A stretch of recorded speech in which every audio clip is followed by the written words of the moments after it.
2 দিন আগেও যে মেয়েটা সকলকে হাসিয়েছিল সেই মেয়েটা এখন আর আমাদের মাঝে নেই, ভাবতেই যেন কেমন লাগে।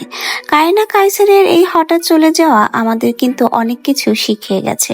উপর দিয়ে আপনি নিজেকে যতই সুস্থ মনে করেন, ভিতরে আপনার বা আমার বড় কোনো অসুস্থতা লুকিয়েও থাকতে পারে। তাই শরীরের যে কোনো সাইনকে অবহেলা না করে যথাযথ চিকিৎসা নেওয়া উচিত। ফুচকা বা বাহিরের খাবার ক্ষতিকর কিছুই খাওয়া উচিত না। কখনো কারো উপর চ্যালেঞ্জ নিয়ে কিছু করা উচিত না।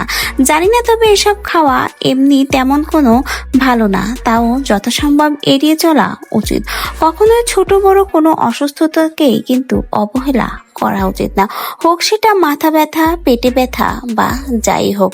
ভেতরে কি খেলা হচ্ছে আপনি আমি কেউই কিন্তু জানি না। শরীর এমনই একটা জিনিস, একবার যদি অসুস্থ হয়ে পড়ে ধীরে ধীরে আপনাকে শেষ পর্যায়ে নিয়ে যাবে। তাই অল্প থেকে চিকিৎসা নেওয়া ভালো। যখন সেটা আপনার হাতের বাহিরে চলে যাবে তখন শত চেষ্টা করলেও আপনি পূর্বের অবস্থায় কখনোই ফিরে আসতে পারবেন না। কারিনা কাইসারের এই হঠাৎ চলে যাওয়া কিন্তু আমাদের অনেক কিছুই শিখিয়ে গেছে। আজকে কারিনা কাইসারের 2 ভাই তাদের লিভার পর্যন্ত তাকে দিয়ে দিতে চেয়েছে, কিন্তু দেখুন আফসোস, নিজের জিনিসটার সাথে অন্যের কিছুই তুলনা হয় না। আজকে শত চেষ্টা করার পরেও কিন্তু তাকে বাঁচিয়ে রাখা সম্ভব হয়নি। তাই সময় থাকতে শুধরে যাওয়া ভালো। আজকে কারিনা কাইসার চলে যাওয়ার পরে তাকে নিয়ে নানা রকমের ট্রোল হচ্ছে, সমালোচনা হচ্ছে।